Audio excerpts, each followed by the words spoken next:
आवेश दूसरे वाले सिद्धांत का पालन करते हुए बाहर की सतह पर पहुंच जाते हैं। तो अब बाहर जो ये आपका धातु का गोला है, इस पर आवेशों का संग्रहण होना शुरू हो जाता है। कुछ देर संग्रहण होगा, है ना।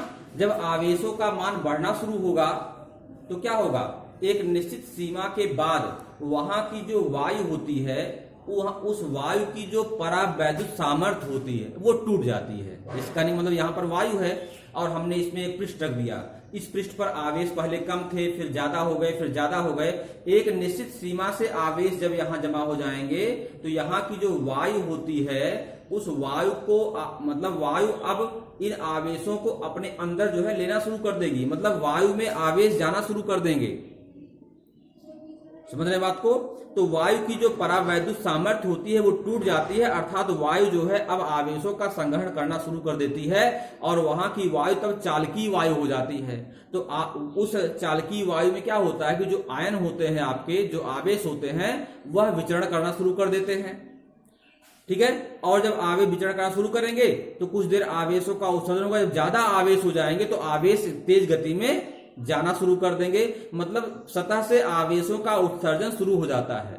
और लगातार ये काम अगर चलता रहा तो थोड़ी ही देर में जितनी मात्रा में आवेश यहाँ पहुंचते हैं उतनी ही मात्रा में आवेशों का विसर्जन भी होता रहता है। कहने का मतलब एक ऐसा सिस्टम बन जाता है कि विसर्जित होने वाले आवेशों का मान संग्रहित होने वाले आवेशों के ठीक बराबर हो जाता है। ठीक है। तो यहां पर एक उच्च विभव, इस गोले की सतह पर एक उच्च विभव उत्पन्न हो जाता है और आसपास एक उच्च वैद्युत क्षेत्र भी उत्पन्न हो जाता है। तो यही उच्च विभव उत्पन्न करने के लिए यह जो आपका जनरेटर है, जिसे हम कहते हैं वान डे ग्राफ जनरेटर, वो काम में लाया जाता है। ठीक है।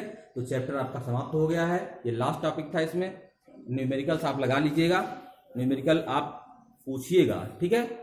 एक दिन 2 दिन समय न्यूमेरिकल पर मैं दूंगा। ठीक है। और उसके बाद तब अगले लेसन पर हम लोग आएंगे। ठीक है। आप इसको तैयार करके नोट्स बना लीजिए।